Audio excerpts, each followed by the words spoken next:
এক সময়ের প্রতাপশালী জমিদার বাড়িটি এখন পরিণত হয়েছে পরিত্যক্ত ভুতুড়ে বাড়িতে। এটা ঐতিহ্যবাহী মিয়া বাড়ি। এখানে কোনো বাড়িতে লোকজন থাকে না, পরিত্যক্ত বাড়ি হিসেবে চিহ্নিত করা হয়েছে। জনশ্রুতি আছে বাংলার প্রথম নবাব মুর্শিদ কুলি খানের কাছে ইসলাম ধর্ম গ্রহণ করেন। তার দরবারে শিব প্রসাদ। নবাব খুশি হয়ে তাকে জমিদার ও মিয়া পদবি প্রদান করেন, যা কালের সাক্ষী হিসেবে আজও দাঁড়িয়ে আছে। 800 বছর আগের তো এটা তো সরকার নেছে, সরকারি লোকরা আছে তো তারা ভিতরে সরকার মারামত হয়েছে, আমরা দেখছি আমাকে বয়সে।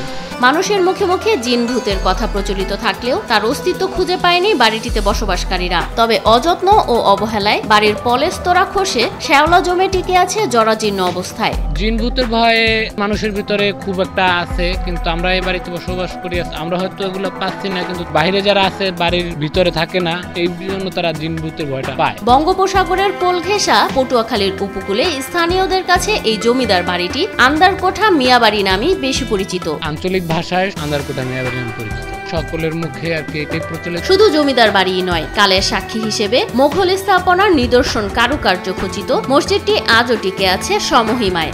লাউকড়ি মিয়াবাড়ি পূর্বকাল থেকে এই মসজিদটা এসেছে 500-600 বছরের আগের মসজিদ।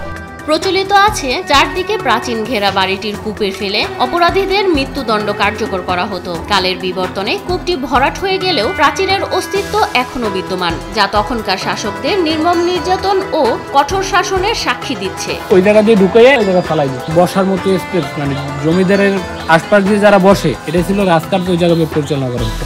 মোগল আমলে বরিশালের বিভিন্ন মৌজায় কাজ ও খাজনা আদায় এই জমিদার বাড়ি থেকেই পরিচালিত হতো। এই বাড়িতে আগে ছিল ছিল। পুরাতন এই জমিদার বাড়িটি দেখতে প্রতিদিন ভিড় করে দূর দূরান্ত থেকে আসা দর্শনার্থীরা। অনেক লোকজন আসে, দৈনিক দেখতে আসে, ভার্সিটি থেকে আসে। এদিকে প্রাচীন এই জমিদার বাড়িটি রক্ষায় সরকারের হস্তক্ষেপ কামনা করছেন স্থানীয়রা।